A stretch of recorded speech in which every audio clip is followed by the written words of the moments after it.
नमस्ते, मेरा नाम प्रकाश सती है। आज का विषय है एक भगवान, एक ईश्वर, वन गॉड। आपने सुना होगा कि कई बार ऐसा होता है, आपकी डिबेट हुई हो या आपने जनरली सुनने में आया हो कि भगवान ईश्वर एक है। वो तो आम बात है।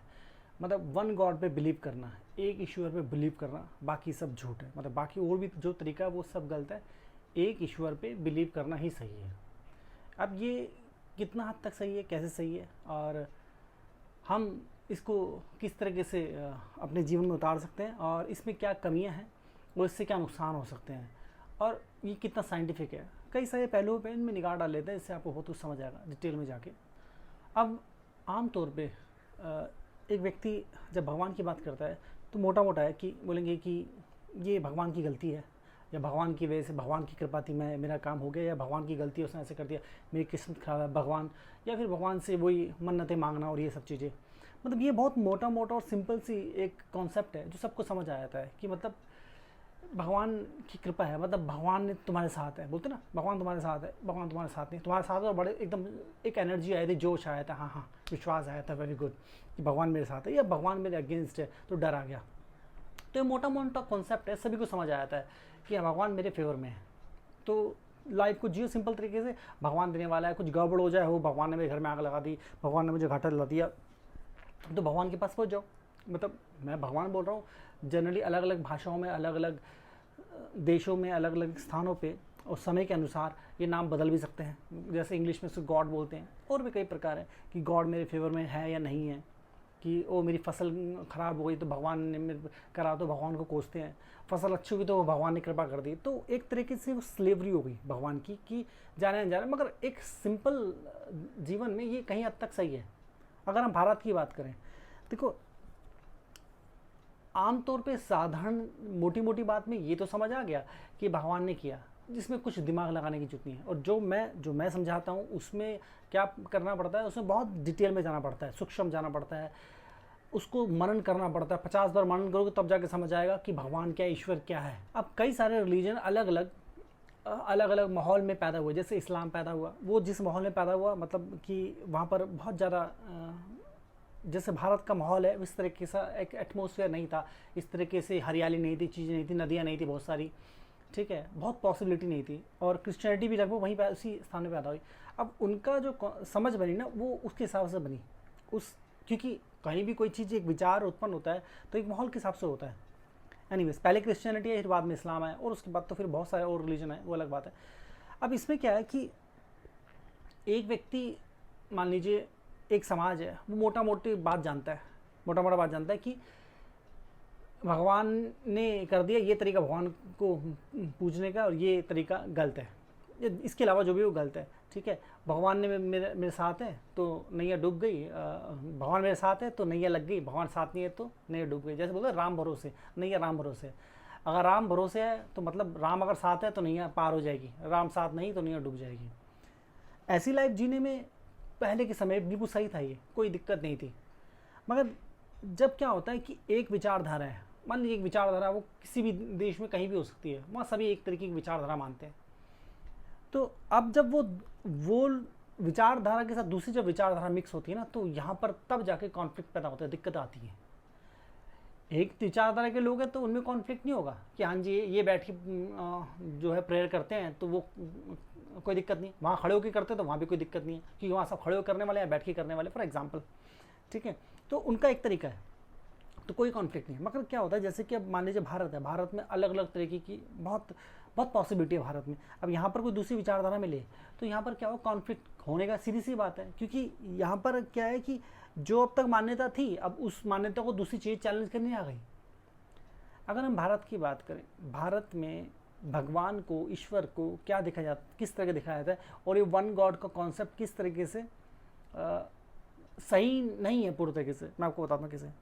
भगवान में जो, भारत में जो पूजा होती है ना, वो पता है किस तरीके की पूजा होती है। हम पूजा करते हैं प्रकृति की। अगर आप वेद पढ़ें ना, तो वेद में क्या है, वेद तो एक ऐसा है जिस पे पूरा विश्व रिसर्च कर रहा है। कुछ लोग बता के कर रहे हैं, कुछ लोग छुपा के कर रहे हैं, पूरा विश्व इस पर रिसर्च कर रहा है। मतलब इसके जो खजाना है उसको ले रहा है, और अपने अपने संसाधनों को बढ़ाने में, अपने जीवन को बेहतर करने में उसका इस्तेमाल कर रहा है। मगर वो लिमिटेड लोगों तक सीमित है। क्योंकि वेदों में क्या है, वेदों में ये पता है कि एस्ट्रोनॉमी के बारे में, एस्ट्रोलॉजी के बारे में, ठीक है, खेती के बारे में, औषधि विज्ञान के बारे में, पूरे किस प्रकार ट्रीटमेंट है उस बारे में, हर प्रकार से संगीत के बारे में, आपको कई कई जैसे विमान बनाने हैं उसके बारे में है, घर बनाने के बारे में, जीवन को एक मनुष्य को कैसे जीवन जीना चाहिए प्रकृति के साथ उसके बारे में, मनुष्य की उत्पत्ति कैसे उस बारे में, मतलब किस प्रकार से चीज़ें उत्पन्न होती हैं, केमिकल और बहुत सारी चीज़ें, मतलब फिजिक्स के नियम है उसमें, मैथमेटिक्स है, खजाना भरा हुआ है वेदों के अंदर।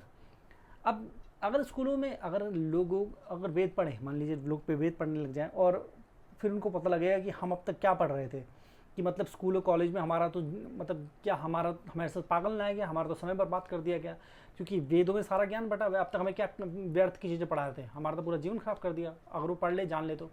पहले वेदों को किताबों में सीमित इसलिए नहीं करते थे क्योंकि क्या होता है, वेदों को मौखिक तौर पे मतलब कंठस्थ करने से, याद करने से, रट लेने से, कंठस्थ करने से व्यक्ति जहाँ भी जाएगा कोई ना कोई वेद का एक उदाहरण देगा, एक श्लोक बोल देगा, तो उससे उदाहरण तौर पे बोल देगा, तो इससे क्या है ज़्यादा से ज़्यादा लोगों में फैलेगा। किताब में लिखा है तो किताब कौन साथ में लिखा था, कौन खोल के पढ़ता है। जर्नल बातचीत में व्यक्ति वो बोलता है वो जो जानता है, ऐसे होता है ना, बार बार किताब तो कोई नहीं खोलता। तो ये बहुत बड़ा एक कारण रहा कि कंठस्थ किया जाए, जिससे जो वेद का ज्ञान है वो लुप्त ना हो, वो ज़्यादा से ज़्यादा फैल जाए, मतलब बिना पढ़ाई करे भी, स्पेशली किसी को एक्सपर्ट ना बनना पड़े, बातचीत में, वार्तालाप में ही वो ज्ञान फैले, वेदों का, शास्त्रों का, इस तरह के ज्ञान। ठीक है, ये चीज़, चलो ये एक अलग विषय, हम फिलहाल शिक्षा के विषय में नहीं आ रहे। अब भारत में क्या होता है, भारत में किस तरीके से लोग पूजा करते हैं, भारत में लोग पूजा करते हैं नदियों की, करते हैं ना, भारत में लोग पूजा करते हैं पेड़ों की, पीपल की पेड़ की, बरगद की पेड़ की, भारत में लोग उनकी पूजा करते हैं। भगवान ने, भारत में भगवान पता है किसको मानते हैं, भारत में भगवान मानते हैं जिनके साथ वो जिए, हमारे ऋषि मुनि हमारे भगवान है, भारत में तो ऋषि मुनि भगवान माना जाता है, या वो जो अवतार हैं जिन्होंने हमारे साथ जिए, हमारे जीवन हमारे साथ जिए और हमारे जीवन में बहुत बड़े बदलाव लाए, हम उनकी पूजा करते हैं। भारत में तो उन्हीं की पूजा होती है। भारत में कभी वन गॉड की ऐसे कोई कॉन्सेप्ट था ही नहीं, क्योंकि भारत जानता है कि प्रकृति है। भारत, मैं अभी की बात नहीं कर रहा, मैं तब की बात कर रहा हूँ, काफ़ी समय पहले की। अब तो चीज़ें मिक्स हो गई हैं, करप्ट हो गई हैं सब कुछ, मगर ये जो चलता आ रहा है, जो बचा कुछ है अभी भी है, वो दिखता है आपको। हम नदियों की पूजा करते हैं, हम जानते हैं नदी प्रकृति है, नदी जीवन देती है। पेड़ों की पूजा करते हैं, पेड़ों को हम चाहते हैं पेड़ फल देंगे, फूल देंगे, ऑक्सीजन देंगे, लकड़ी देंगे और बहुत चीज़ देंगे। हम जानवरों की पूजा करते हैं, हमें पता है जानवरों के कितने लाभ हैं, तो हम प्रकृति की पूजा करते हैं, हम मनुष्य की पूजा करते हैं, हम जमीन की पूजा करते हैं, भूमि पूजन होता है ना। तो हम जो है, हम तो हर एक चीज़ की पूजा करते हैं। हम क्यों, मतलब हर एक चीज़ से मेरा मतलब प्रकृति की पूजा करते हैं, पत्थर पूजते हैं हम, तो प्रकृति की पूजा करें, पहाड़ों की पूजा करते हैं हम। तो मनुष्य, भारत में जाना जाता है कि प्रकृति जो है वो प्रकृति ही जीवन है, प्रकृति ही सब कुछ है, प्रकृति से सब कुछ है, प्रकृति के अंदर सब कुछ है। तो या प्रकृति की पूजा करो या फिर किसी ऐसे व्यक्ति की पूजा करो, ऐसी किसी चीज़ की पूजा करो, ऐसे मनुष्य के, ऐसे अवतार की पूजा करो जिससे ज्ञान मिले। जैसे श्री कृष्ण, वो सीधे तौर पे हमें ज्ञान देंगे गीता से। जब हम श्री कृष्ण की पूजा करते हैं, इसका लाभ क्या है, देखो श्री कृष्ण की पूजा करते हैं हमें कितना सारा लाभ मिल जाता है। क्यों भारत में लोगों को इतना, हम क्यों अध्यात्म और स्पिरिचुअलिटी में हायर अभी भी हैं। अगर हम उनके पूरे ज्ञान को लेते तो हम संसार में वापस विश्व गुरु हो जाते, मगर फिलहाल वो चीज़ नहीं है। मगर अध्यात्म में, स्पिरिचुअलिटी में अभी भी सबसे उच्च अवस्था में क्यों है, ध्यान योग सबसे ज़्यादा यहाँ क्यों निकल रहा है, क्योंकि हम पढ़ रहे हैं गीता, हम पढ़ रहे हैं विज्ञान भैरव तंत्र। अब श्री कृष्ण ने गीता बोली तो हम अगर हम उनकी पूजा करेंगे तो सीधी सी बात है, उनके चरित्र को फॉलो करेंगे, उनकी बात करेंगे, वार्तालाप करेंगे उनके बारे में, उनके दिए विज्ञान को पढ़ेंगे तो सीधी सी बात है हमारी बुद्धि सिद्ध हो जाएगी। मैं क्या बोल रहा हूँ यहाँ पर, हम किसी ऐसे व्यक्ति, मैं देखो अब भाषा अब कोई भी भाषा बोलेंगे तो या तो व्यक्ति कोई ना कोई शब्द को ऐड करता है ना, तो यहाँ व्यक्ति बोल तो श्री कृष्ण को व्यक्ति मत समझ लीजिए, ठीक है, वो अवतार थे। तो श्री कृष्ण, अगर हम किसी की पूजा कर रहे हैं, मतलब जो जीवित है, जो हमारे साथ जिए, ठीक है, तो उनकी जब पूजा करते हैं तो इससे सीधा सीधा हो जाता है कि कोई जो जिया हमारे साथ, जो इस धरती पे चला, जो इस धरती पे रहा, जिसने इस धरती पे सांस ली, तो अगर उसकी पूजा करें तो सीधे सीधे तौर पे हम उच्च अवस्था में आ गए ना, उच्च अवस्था में, तो ये हायर स्टेट में लेके जाता है हमें। तो ये बहुत महत्वपूर्ण है। अब यहाँ पर क्या हुआ, एक गॉड का कॉन्सेप्ट, हम किसी काल्पनिक, जैसे कि बोलते एक गॉड है, कौन सा गॉड किसी को नहीं पता, किसी ने देखा, किसी ने देखा, कल्पना है खाली इस बारे में। एक गॉड, वन गॉड, कौन है वो गॉड, कहाँ है वो गॉड, किसी को नहीं पता। ऐसी भारत में कभी भी काल्पनिक गॉड की पूजा नहीं, हमने जो भी पूजा की उसकी पूजा की जिसको हम जानते हैं, इसका हमें नाम पता है, उसका जन्म कब हुआ, किस स्थान पे हुआ, कहाँ हुआ, क्यों हुआ, कैसे हुआ, चाहे श्री राम हो, श्री कृष्ण, भगवान शिव हो, इतने अवतार हुए, ऋषि मुनि से लेके इतने सारे भरे हुए अवतार हम जिनके बारे में जानते हैं। मगर मैं ये नहीं बोल रहा कि हम सब कुछ ही जानते हैं, कहने का मतलब है, पहले इस पूरे ग्लोब पे, मतलब इस पूरी पृथ्वी पे एक ही था धर्म, समझ लीजिए एक ही धर्म था, मगर समय के साथ साथ वो श्रिंक होता गया, तो कुछ परिस्थिति ऐसी रही जो भारत तक ही सीमित रह गया। अब लोग सोचते हैं कि वो भारत में ही हुआ, अब अवतार लोग सोचते हैं भारत में ही हुए, अरे वो पूरी पृथ्वी के लिए थे, मगर कोई ना कोई सेंटर होता है, उसके पीछे बहुत सारे कारण हैं। खैर एनीवेज, तो यहाँ पर मैं क्या बोल रहा हूँ कि चीज़ें जो हैं जब हम उसको गहनता से देखते हैं तो समझ आता है। अब ये वन गॉड का जो कॉन्सेप्ट है, मतलब हम काल्पनिक कोई पूजा नहीं कर रहे। अगर काल्पनिक पूजा करें तो उससे हमें क्या मिलने वाला है? मान लीजिए वो बोले गॉड है, वन गॉड, तो उससे आपको क्या मिला, क्या मिलेगा उससे? अब कोई किताब लिखी हुई है, मान लीजिए उस किताब पढ़ रहे हैं, उस किताब में अगर आपके जीवन को उच्च अवस्था में और स्तर में लेके जाने की क्षमता नहीं है तो किताब वैसे व्यर्थ हो गई। चाहे कोई किताब हो, कोई ना कोई कहीं ना किताबें आती हैं, किसी तरह का विचार हो, विचार अगर आपके जीवन को उच्च स्तर पे नहीं लेके जा रहे तो वैसे बेकार है। और समय के साथ साथ जो बदले ना, जिसमें अपने आप, मतलब उसको बदलना ना पड़े, उसमें अपने आप भी समय के साथ साथ बदलाव हो, उसमें बदलाव आप ला सके, मतलब दिख सके। एक बात बोली गई है, वो बात आज भी सही है, 10,000 साल बाद भी सही है, 10 लाख साल बाद भी सही है, आप जब लगाओ तभी सही है। इस पृथ्वी की बात कर रहा हूँ, तो वो बात बिल्कुल सही है, वो ज्ञान है। और कोई ऐसी बात जो अभी सही है, या एक पर्टिकुलर माहौल, एक मान लीजिए आप कोई व्यक्ति रेगिस्तान में आता है, अब वो रेगिस्तान के लिए सही है मगर दूसरी जगह के लिए सही नहीं है, बात ठीक है। तो ऐसी कोई बात, जो बात है वो तो एक विचार हो गई, किसी व्यक्ति के सीमित विचार। तो वन गॉड का मतलब ये है कि हम किसी एक गॉड का मतलब क्या हुआ, जैसे कि अब ये जो एक गॉड का कॉन्सेप्ट जो है ना, ये आया भारत से ही है, मगर किस तरह आया, इसको कैसे बदल दिया। हम बोलते एक भगवान, एक ईश्वर, एक गॉड। इसका मतलब क्या हुआ, इसका मतलब समझिए, जब एक मनुष्य कोई भी कार्य करता है, मतलब वो कार्य कर रहा है, वो कोई युद्ध के लिए जा रहा है, कुछ बहुत बड़े कार्य के लिए जा रहा है, मान लीजिए कि वो बहुत बड़ा शहर बनाने वाला है, तो वो संकल्प लेगा, कोई ऐसे तो बन नहीं जाएगा, क्योंकि सालों साल वर्षों का समय लगेगा, बहुत सारे लोग इकट्ठा मरना है, बहुत धन का खर्च होगा, बहुत लोगों को मनाना पड़ेगा, बहुत सारी परेशानियाँ होंगी, बहुत सारी चीज़ें होंगी, तो एक दृढ़ निश्चय लेगा, संकल्प लेगा। अब वो लेगा और उसके साथ और भी लोग लेंगे, बहुत सारी चीज़ों को देखते हुए। अब मनुष्य छोटा काम करे बड़ा करे, जब दृढ़ निश्चय लेते हैं ना, वो संकल्प जो है, वो शक्ति जो आ रही है, वो किसी प्रकार की शक्ति, जो आप खुश हो रहे हैं, दुखी हैं, या आप गुस्से में हैं, किसी प्रकार की जो शक्ति आ रही है, वो उसका माध्यम सेम है, उसका माध्यम वही है, बदलाव नहीं है। अब जैसे मैं बोलता हूँ 1 2 3, देखो ये नंबर है, हम जिस चीज़ को समझ सकते हैं ना उतना ही बोलते हैं। हाँ, हमारी कन्वीनियंस हिसाब से हम एक बोल रहे हैं, मैं बोल रहा हूँ वही माध्यम है, इसका माध्यम उसका माध्यम अलग नहीं, क्योंकि हम प्रकृति की बात कर रहे हैं। जो भी ऊर्जा है प्रकृति से आ रही, आपका जन्म प्रकृति में हुआ है, प्रकृति में ही आप लीन हो जाएंगे, विलीन हो जाएंगे ना, जब जलेंगे, या जिस भी प्रकार से आपको दबाया जाए, जलाया जाए,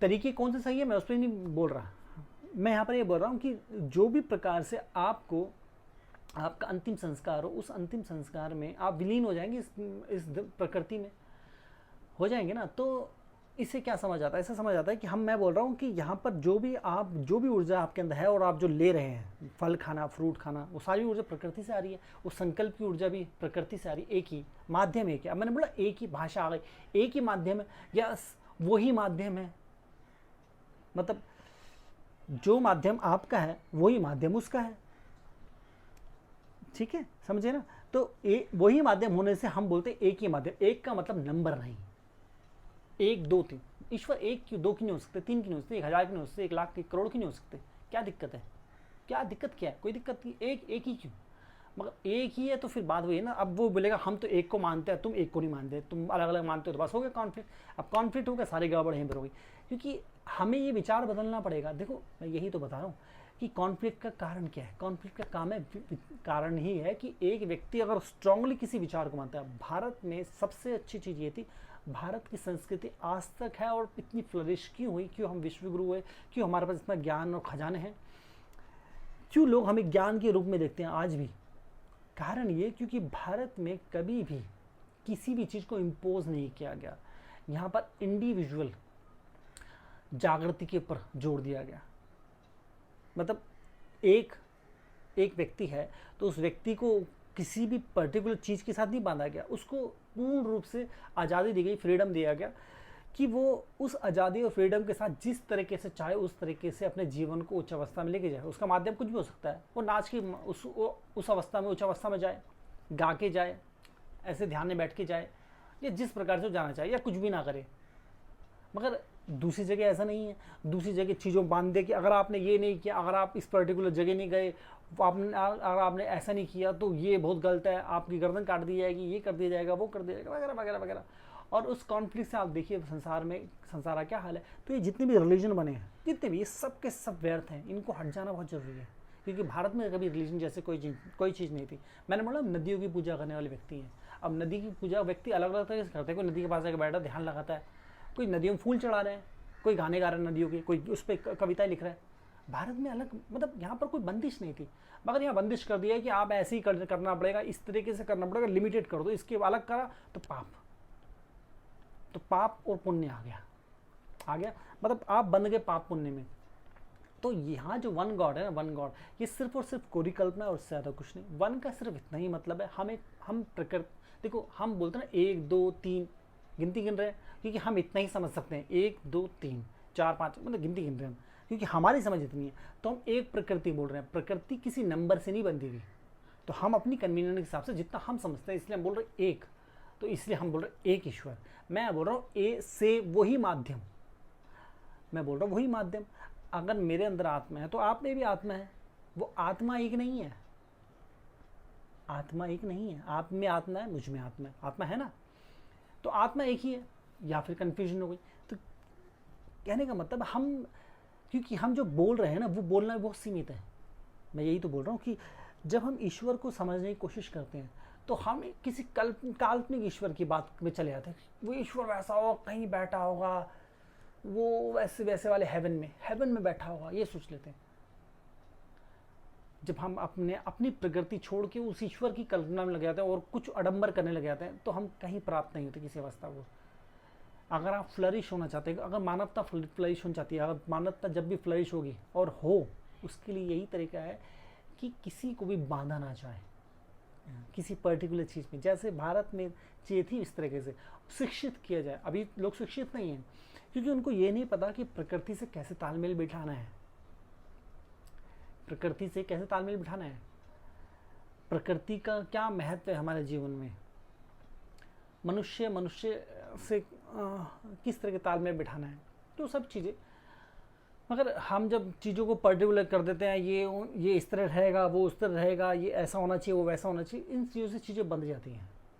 तो बहुत सारी चीज़ें, अब इसमें समझने वाली बात है। समझो, मैंने वैसे तो मैंने भगवान के ऊपर बहुत गहनता में बोला हुआ है, मगर इस चीज़ को समझना है कि अगर देखो, अगर कोई इसको ऐसे समझे कि मैं भारत के बाहर, क्योंकि मैं भारत में रहता हूँ तो भारत की ही मैं तारीफ़ कर रहा हूँ, या मैं एक पर्टिकुलर सनातन धर्म की तारीफ़ कर रहा हूँ, तो ऐसा हो सकता विचार है बिल्कुल, क्योंकि मैंने बोला है जिस तरीके से, उससे ऐसा मतलब ऐसी भावना आ सकती है, कोई बड़ी बात नहीं है।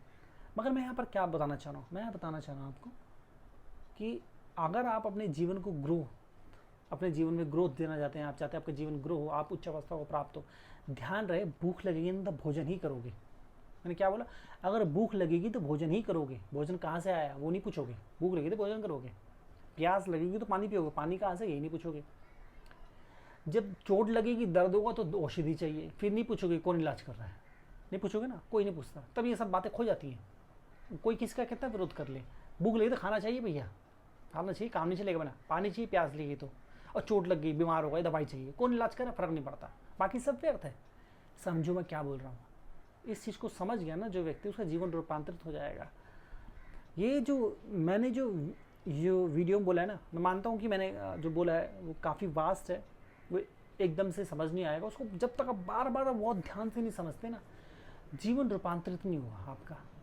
ये जिस भी व्यक्ति ने, वो चाहे किसी विचारधारा का हो, वो क्रिश्चियन हो, वो इस्लाम से बिलोंग करता हो, वो सिख हो, वो बुद्धिस्ट हो, वो कोई भी हो, ठीक है, और जितने रिलीजन है दुनिया में, हज़ारों रिलीजन है, कहीं से बिलोंग करता है, जो मैं बोल रहा हूँ उसको समझ आ रहा है, तो सीधी सी बात है, अगर वो इस चीज़ को समझे तो सारी प्रॉब्लम दूर हो जाएगी। प्रॉब्लम क्या हो जाएगी, दूर। अपने आप को सिद्ध करना है, अपने चरित्र का निर्माण करना है। जब आपका चरित्र का निर्माण होता है, आप बेहतर रहते हैं। आप जीवन में लोगों के विरोध करना बंद करते हैं, मतलब दूसरों के जीवन में विरोध करना बंद करते हैं। क्योंकि जब हम दूसरे के जीवन में विरोध करते हैं, अगर मैंने एक के जीवन में विरोध किया तो वो दूसरे की करेगा और वो मेरे में भी करेगा, मैं उसके में करूँगा, वो मेरे में करेगा। तो आपस में विरोध पैदा रहेगा, तो उससे करप्ट हो जाएगा समाज। फिर हमारे बीच में हेट्रेट, मैंने बोला ना कि जब विचारधारा बदलेगी तो नफरत पैदा होती है कि भैया ये व्यक्ति ऐसे कैसे घूम रहा है, धोती पहन के तिलक लगा के कैसे घूम रहा है, कैसे ढोलक बजा रहा है, या फिर वो कैसे माला जप रहा है, या वो कैसे शांति से ध्यान में बैठा हुआ है तिलक धोती पहने तिलक लगा के, या बिना धोती में तिलक लगाए हुए बैठा हुआ है, ठीक है, वो कैसे पूजा कर रहा है किसी भगवान की, क्या है हमने तो देखा नहीं ऐसा, ये तो गलत है। तो जब हम उसको बोले गलत है, पास में जाके उसको समझने को, उसको देखने को, समझने के बजाय हम उसको गलत बोलते हैं। क्योंकि यहाँ पर क्या होता है कि ये जितने भी रिलीजन है ना, ये बनाए गए ह्यूमन के द्वारा, इंसान के द्वारा। ये इसलिए रिलीजन की बात करूँ मैं, धर्म की बात नहीं कर रहा, धर्म अलग है, रिलीजन अलग है। रिलीजन जितने भी बनाए गए इंसान के द्वारा। अब इंसान ने अपनी सहूलियत की चीज़ लिख दी। अगर आप पढ़ोगे तो आपको, अगर आप पढ़ा जाए ना तो ध्यान से पता लगेगा, हो सकता है कि पुराने जो चीज़ें हैं, कुछ फैक्ट, कुछ हिस्ट्री, कुछ चीज़ें उसमें आ गई हों, मगर मैक्सिमम जो चीज़ ना उसके अंदर व्यर्थ है। आपको मिलेगा कि ध्यान से आप देखोगे तो उसमें कुछ इस तरीके की चीज़ें लिखी गई जो उनकी कन्वीनियंट के हिसाब से। मैं नहीं बोलूँगा 100% रिलीजन ऐसे होंगे, कुछ ऐसे। देखो भारत के अंदर जो पंथ निकले हैं, मैं उनकी बात नहीं कर रहा, मतलब सनातन धर्म था उसमें से पंथ निकले, बुद्धिज़्म निकला, सिखिज़्म निकला, ठीक है, जैनिज़्म निकला, जैनिज़्म पहले निकलता है, उसका बुद्धिज़्म है, उसका सिखिज़्म सबसे लास्ट में है, और भी कई पंथ निकले। तो उसमें जो है ना, वो वही जो चीज़ है ना, वही एसेंस है। क्योंकि अमृत तो एक ही है, धारा बदल गई तो क्या हो गया, रास्ता तो वही है ना, घूम फिर के वही कर रहे हैं, तरीका थोड़ा सा बदल दिया उन्होंने, कोई बात नहीं। क्योंकि मैंने बताया ना कि कई हज़ारों लाखों साल, करोड़ों साल से चीज़ चलती ही आ रही है। जैसे बुद्धिज़्म जब आया, क्योंकि उसको लगा कि लोग तो मूर्ति पूजा कर रहे हैं, अब एक नज़रिया था, उनको लगा ये क्या है, अंदर की तो बात ही नहीं हो रही। तो वो देख रहे हैं कि इस चीज़ खो गए लोग, मूर्ति में ज़्यादा चले गए लोग, अंदर की बात नहीं करेगा, खो गए हैं लोग। तो मैं इसको सही करा जाए, तो सही करने के चक्कर में वो क्या हो गया, थोड़ा विरोध में आ गया, तो इसलिए वो अलग लगता है। इसी तरीके से सिखिज़्म है, इसी तरीके से जैनिज़्म है। तो वो थोड़ा सा क्या हो गया, सही करने के चक्कर में आता हूँ ना, मैं सही कर रहा हूँ कि बंदा गलत है, तो उसको गलत करने के चक्कर में इतना विरोध करता हूँ। मतलब एक संतुलित अवस्था में विरोध करना सही है, मगर मैं ज़्यादा विरोध कर दूँ तो फिर क्या होता है, मैं खुद गलत हो जाता हूँ। तो ये हो गया। तो जो सनातन धर्म अपने लेवल पे है वो बिल्कुल सही है, वहाँ कुछ दिक्कत नहीं है। जो भी व्यक्ति उसको पढ़ेगा वो सिद्ध हो जाएगा, सिंपल है। इसके लिए इंसान होना जरूरी है। फ़र्क नहीं पड़ता कौन से देश से आ रहे हैं, आपके पास दाढ़ी है नहीं है, आप गोरे हैं काले हैं, गुलाबी हैं नीले हैं पीले हैं, फ़र्क नहीं पड़ता, कौन सी भाषा बोलते फ़र्क नहीं पड़ता। अगर आप सनातन धर्म जो है, मतलब जो वेद पढ़ेंगे ना, उससे आपको शिक्षा मिलेगी, गीता पढ़ेंगे आपको उससे शिक्षा मिलेगी, विज्ञान भैरव तंत्र पढ़ेंगे उससे आपको शिक्षा मिलेगी, महाभारत पढ़ेंगे, रामायण पढ़ेंगे उससे शिक्षा मिलेगी, आपका जीवन उच्च अवस्था में जाए, कोई भी पढ़ ले उसको, सभी के लिए अच्छा है। तो पढ़िए, अपने जीवन को रूपांतरित करिए। मैंने बोला ना कि ज्ञान सभी के लिए एक ही जैसा है, प्रवृत्ति एक ही है, चाहे वो कहीं किसी देश में रहता हो, सुख और दुख वही भोगते हैं। वो भूख लगती है, वही प्यास लगती है, वही चोट लगती है, दर्द होता है, वही दुख होता है, कोई छोड़ के जाए, पकड़ में आए, तो एक ही है, चीज़ें बदली नहीं है, सिर्फ विचारों का मतभेद कर दिया है कि नहीं हम तो खड़े होकर प्रेयर करते हैं और हम तो बैठ के करते हैं, बस हो गया गड़बड़। एक खड़े होकर एक बैठ के कर रहा है, उन्होंने कर दी गड़बड़। भारत में ऐसा सिस्टम था नहीं, भारत में तो खड़े करके बैठ के करो जैसे मर्जी करो। तो पता अब चीज़ें मिक्स हो गई, हम वेस्ट को देखते हैं तो वेस्ट को हम ऐसा होता है ना कि हम कुछ अलग करने की कोशिश करते हैं और अपने आप को कुछ अलग दिखाने की कोशिश करते हैं कि मैं बेहतर लगूँ। ये इंसान की फितरत है, इसमें कोई बुराई नहीं है, मगर वो करने में, मैंने बोला कोई भी चीज़ ज़्यादा हो जाए तो वो अपने में गलत हो जाती है, असंतुलित हो जाती है, तो गड़बड़ हो जाती है। तो वही हम वेस्ट को फॉलो कर रहे हैं, इसको फॉलो कर रहे हैं, उसको फॉलो करने के चक्कर में भ्रष्ट हो गए। और बात वही है, जब शिक्षा ही ना दिया जाए मनुष्य को तो अपने आप ही करप्ट होगा। शिक्षा के नाम पे आपको पता ही क्या, स्कूली शिक्षा, एजुकेशन जो है और कॉलेज है वो कितने सतही हैं, उनकी एक ह्यूमन को का चरित्र निर्माण करने में कितने वो नाकाबिल है, मतलब वो बिल्कुल भी सक्सेसफुल नहीं है, एब्सोल्युटली फेलियर बोलते ना। ये एजुकेशन बिल्कुल हटा देनी चाहिए, थोड़ी बहुत नहीं, पूरी बदलने की जो आवश्यकता है इसको। चलो ये एक अलग विषय है, जो भी है मिला जाएगा। तो हम ये चरित्र निर्माण की बात करते हैं। चरित्र निर्माण, मैं बोला चरित्र निर्माण एक बड़ा है विषय है जो एक मनुष्य का होता है। जितना ज़्यादा और अच्छी तरह आपका चरित्र निर्माण होगा, ये आप ही कर सकते हैं। आप अपने चरित्र निर्माण में जितना ज़्यादा इंटरेस्ट लेंगे, जितना ज़्यादा आप उस चीज़ को विचार करेंगे, विमर्श करेंगे, उतना ही आप उच्च अवस्था में जाएंगे। अब चरित्र निर्माण जो चक्र जागृति, अब चक्र जागृति कोई जादू टोना या कोई डर की बात, कोई खतरे की, ऐसा कुछ नहीं है। चक्र जागृति आपके मस्तिष्क को उच्च अवस्था में ले जाती है। आपके मन में जितने भी आध्यात्म से, स्पिरिचुअलिटी से जितने भी विचार हैं, देखो अध्यात्म स्पिरिचुअलिटी बिल्कुल भी कोई भौतिक समाज, भौतिकता मतलब जो आप कार चाहिए, घर चाहिए, शादी करनी है, पैसा चाहिए, सब इससे कोई अलग नहीं है। यहाँ अगर आप सिद्ध हो गए तो यहाँ भी सिद्ध हो जाओगे। यहाँ सिद्ध होगा तो यहाँ भी हो जाओगे। देखो दोनों आपस में एक दूसरे को संतुलित करते हैं, दोनों में संतुलित होना जरूरी है। दो आपस में एक दूसरे को सपोर्ट करते हैं, तो आध्यात्मिकता आपको सपोर्ट करती है। तो चक्र जागृति से क्या होता है, आपका माइंड खुलता है, आध्यात्मिक क्वेश्चन का आंसर तो आपको मिलते ही हैं, समझ पाते हो। आपके पास सूक्ष्म दृष्टि आती है, जिस दृष्टि से आप जिस तरफ देखोगे ना, आप रिलेशनशिप को देखो, चाहे बिजनेस को देखो, किसी चीज़ को देखो, आप उस चीज़ को सिद्ध कर लोगे। ठीक है, ये कोई जादू चमत्कार नहीं है, ये सिंपल चीज़ है कि हम अपने मस्तिष्क पे कितना काम करते हैं, काम कर रहे हैं नहीं कर रहे हैं तो अपने आप होगा, नहीं करेंगे तो फिर तो ख्याली पुलाव जितने मर्जी पकाते रहो, उसका कोई लाभ नहीं है। ठीक है, तो चाहिए चक्र जागृति। ठीक है, तो मूलाधार सबसे पहले, जनरली आप सुनते हो जब पूरी कुंडली जागृत करती है, तो पूरी कुंडली की बात नहीं करें, मूलाधार ही अपने में इनफ है। मतलब मैं जिस मूलाधार की बात कर रहा हूँ, जितनी भी आप जो भी आप सुन रहे हैं, देख रहे हैं, पढ़ रहे हैं, वो पूरी कुंडली जागृत हो रही है और मूलाधार जागृत हो, उस मूलाधार जागृति जो मैं करवाऊंगा उससे ज़्यादा होगी।